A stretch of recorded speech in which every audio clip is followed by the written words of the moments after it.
나 접성국 리얼도 완전 팬인데. 저 어렸을 때 진짜 배우로 나온다는 거 진짜. 형 처음이에요? 접선은 저는 처음입니다. 너 처음이야? 넌 아니지. 저 나왔었던 것 같아요. 좀 많이 해봤죠. 저희는 최근에 됐어요. 둘이 저희 됐었죠. 같이 입은데. 3일자랑 해성과 있었어요. 핸섬 가야죠. 맞아. 만나자마자 친밀감 급상승. 이 분위기 그대로 살려서 안녕하세요. 접성 무비월드 시청자 여러분, 배우 이희준입니다. 저는 악연에서 외과 의사 주연 역을 맡은 신민아입니다. 네, 안녕하세요. 안경남 역할의 이광수입니다. 처음 뵙겠습니다. 저는 악연에서 목경남 역할로 연기한 배우 박혜주입니다. 반갑습니다. 활짝 열린 연기 맛집. 네 배우의 인터뷰에 앞서 어떤 캐릭터가 제일 별로예요? 악연에 제대로 감긴 제작진. 이 두 분만 막간을 이용한 관객과의 대화까지 펼쳐졌다니. 보신 분들 얘기 듣는 게 제일 사실 좀 좋은 것 같아요. 그럼 제일 아쉬운 부분은 어떤? 짧다? 말씀을 너무 예쁘게 잘하신다. 피할 수 없는 이들의 말에게 지금 빠져보시라. 더러운 인연 공개와 동시에 대박 예감. 여기서 끝내자. 시작부터 폭풍처럼 휘몰아친다는 이 작품. 그냥 악연이라고 생각해. 악연은 어떤 내용일까? 벗어나고 싶어도 벗어날 수 없고 또 빠져나오고 싶어도 빠져나올 수 없는 어떤 악의 굴레에서 벗어나오지 못하는 6인의 이야기를 그린 범죄 스릴러물입니다. 악연을 빈틈없이 채운 6명의 주인공.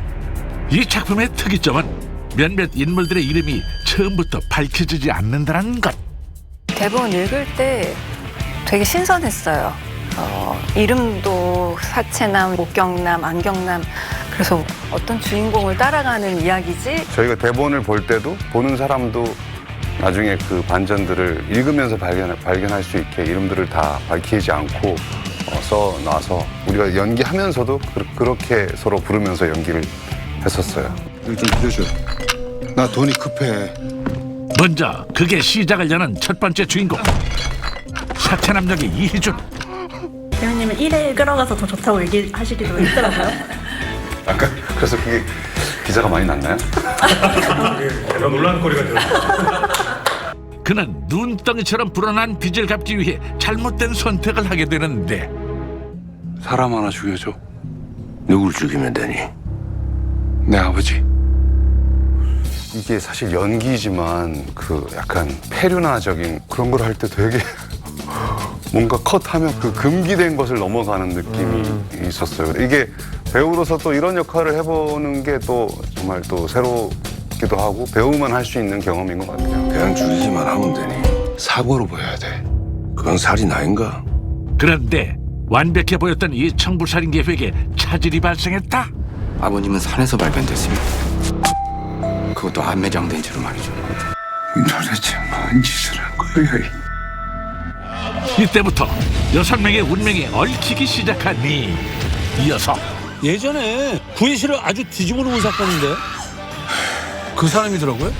그 사람? 두 번째 주인공 주연 역의 신민아. 저는 과거에 큰 트라우마를 겪은 외과 의사고요. 두 번 다시 마주치고 싶지 않는 사람과 마주치면서 감정이 막 휘몰아치는 인물입니다. 학창 시절 자신을 해한 가해자를 긴 시간이 흐른 후 다시 마주한 주연. 왜 나타났어? 어떻게 입고 살았는데? 그때부터 생생히 되살아난 그날의 고통. 1000번은 덮었을 거야. 네 목을 찌르는구만. 그녀는 이 순간의 감정을 어떻게 연기했을까? 매일 악몽에 시달리면서 그 고통을 살아왔는데 악연이라고 생각했던 인물을 마주치면서 당장 어떻게 해버리고 싶다라는 마음이 충분히 들었을 것 같아요. 저는. 살려주셔서 감사합니다. 그녀의 악연은 어떤 모습일지. 한편 오빠 미안해 늦었지. 생각보다 일찍 왔네. 아유, 손차가운 거 봐. 여기 앉아. 사회적으로 성공한 한의사 안경남 역의 이광수. 오늘 같이 보고 싶어.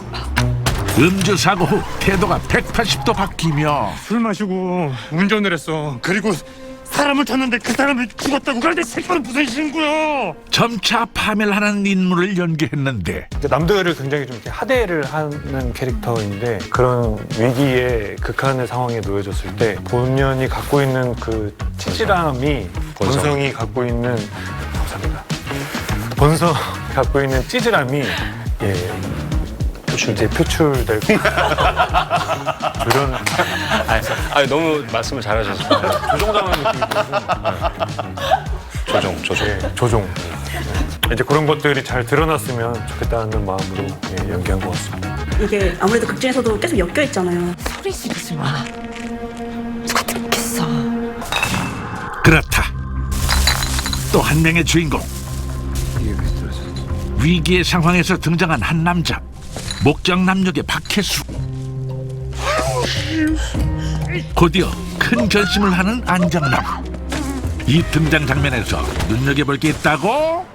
그 장면이 저한테 굉장히 중요한 장면이에요. 사실은 첫 등장이기도 하면서 이거를 N차 관람을 하신다면 저기서 목격남이 진짜 도망가려고였는지 여러 가지가 뭐가 있어요. 근데 맞아. 이게 잡힐 것인지 맞아. 안 잡힐 것인지에 대한. 저는 개인적으로는 네. 목격남 캐릭터는 형 말대로 N차 관람할 때 더 재미있고 여러 가지 더 어떤 보는 조금의 소스들이 있는데 조금 중요한 부분이었어요. 이 장면에서 숨은 뒷이야기까지 공개하자면 그 김학예가 해수의 아이디어였어요. 맞아요. 원래 대본에 없었던 건데. 바로 이 귀마개 되겠다. 그날 그 육교 장면이 굉장히 추웠었던 맞아요. 날. 체감 온도가 거의 영하 19도? 맞아요. 20도 막 이렇게 내려가요. 바람이 너무 불었어요. 네, 거기가 또 골짜기고 바람이 이렇게 도는 구간이라 그러더라고요. 거기 동네에 있는 할머니들이. 그래서 다이소에서 이제 귀마개를 하나 사가지고 매니저 거랑 같이 쓰고 갔는데 감독님도 보고 좋다. 그래서 탄생했다는 이 장면. 계좌번호 뭐야? 예? 귀돌이게 씨. 같은 말 반복하게 하지 마. 그 장면까지 이어진 건가요, 그러면? 그렇죠. 그러면 또 이제 그렇게 된 거죠. 대본에 있던 게 아니었던 거죠. 네네네. 화가 나서 계속 얘기를 하는데 못 들으니까 이제 그 귀돌이개를 뺏어서 던지는 기두리. 다 얽혀 있다 보니까 한 명이 애드립을 하면 그게 다 연결돼서 넘어가는 그죠, 것 같아요. 그죠. 잘 들어. 우린 이제 공범이 된 거야. 공범이야? 이들의 악한 인연이 어떻게 꼬리에 꼬리를 물고 이어지는지 땅을 파면서 계속 생각을 해봤는데요. 천은 적은 것 같아요. 3천만 원만 더 주세요. 그게 맞는 것 같아요. 꼭 확인하시길 바라며 파이팅입니다. 그러면 좀 좋은 인연으로 남는 관계는 없나 봐요. 그렇죠. 그렇죠. 근데 악연을 끊어내는 한 인물은 있습니다. 이 모든 악연을 끊어내고 정리하는? 이 꼬인 실타래를 풀고 얼음을 녹일 수 있는 한 분은 계십니다. 과연 뒤엉킨 6 악연을 누가 끊어낼지 정말 말하고 싶다. 만약에 안 보시면 친구분들이 얘기할 때 그 안에 섞일 수가 없으니까 보시고 같이 얘기 많이 나눠주시면 좋을 것 같습니다.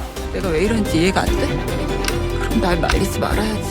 이처럼 강렬한 여운을 남길 강력한 스릴러 악연 파이팅입니다. 얄미워. 이번 주말 이 악연에 지독하게 엮여보시길.